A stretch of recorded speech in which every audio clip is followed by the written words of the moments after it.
The kick's power comes from the torque generated by the rotation of the hips. It's the same principle that cracks a whip. Turning the hips just a few degrees forces the foot to travel a much greater distance and creates a lot of speed as it does. The longer the leg and quicker the rotation, the faster the kick. And unlike karate, Muay Thai fighters are also taught to strike with the hard bone of the shin. A Muay Thai kick can generate roughly the same force as a baseball bat, enough to crack a rib or a leg. Basically, it works like a point of a knife. All the force is magnified by being concentrated in a small, hard area. Even if the elbow doesn't deliver a knockout, it will almost always leave a nasty cut, and often in a fight. It's not the arms, but the legs that drive our fists. Like a piston, the explosive power of the legs is capable of generating hundreds of pounds of force, all to a very vulnerable area, the soft underside of the opponent's jaw. Like the Hanuman move, the flying knee relies on the explosive power of the legs. But rather than spread the power of our blow over two fists, it concentrates it into the spear point of the knee, and combines it with the force of gravity. It's the equivalent of hitting our opponent in the chest with a sledgehammer. The hyperextension of the elbow, created by pulling back on the locked arm, virtually ensures that he will be taken down. The knee strike to the wrist dislodges the knife and further loads the elbow and shoulder.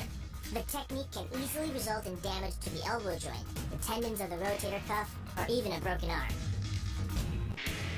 The key to this move is turning your opponent's lower arm into a lever. By grabbing his arm during the initial attack, you set up the lever such that direct loading to his elbow joint is achieved. Once the elbow is locked and loaded, you can pull a much heavier opponent off balance by simply lowering your center of weight. With practice, the ninja can hit his intended target from distances as great as 45 feet.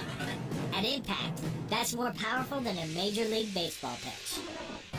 This move is more about timing and precision than power. Instead of hacking through the limb, the first strike imparts an injury just a few inches below the elbow. The sword's razor-sharp blade easily slices through the soft tissue of the attacker's arm. This opens up his defense and provides the ninja a clean opportunity to deliver the kill stroke, a powerful shot to the top of his head. The move works by using your opponent's own body weight against him. The first strike can land at speeds greater than 20 miles per hour, and can stun your opponent with the same injury-producing energy as dropping a bowling ball from over 11 feet onto his torso. By using his arm as a lever in conjunction with the leg sweep, you drive your opponent to the ground. Once he is on the ground, you follow up with a devastating strike to his face. The secret to the move is wrist control.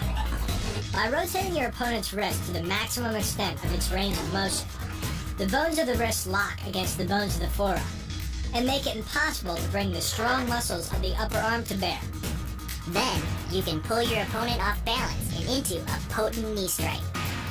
The combined force of the knee strike and your opponent's forward momentum can be as much as 2,000 pounds, enough to dent sheet metal. The effectiveness of the Polakaimau lies not in raw power, but in speed. By relying on your triceps to snap the strikes forward over the elbow, 3 blows can hit in 7/10 of a second. The final impact of the strike to your opponent's face can deliver as much as 175 watts of power, more than enough power to stun him or crush the cartilage of his nose. You then add insult to injury, firing one last shot into one of the most sensitive regions of the body, the groin. Pulling off the move relies on 2 factors. The first is to combine the block and the strike into a single action. This reduces the time your opponent has to respond to just 1/10 of a second. But the real focus is to aim your strike at the throat. Because as little as 76 pounds of force can collapse the larynx, the strike doesn't need to deliver a lot of force to be deadly. One blow like this and the fight is over.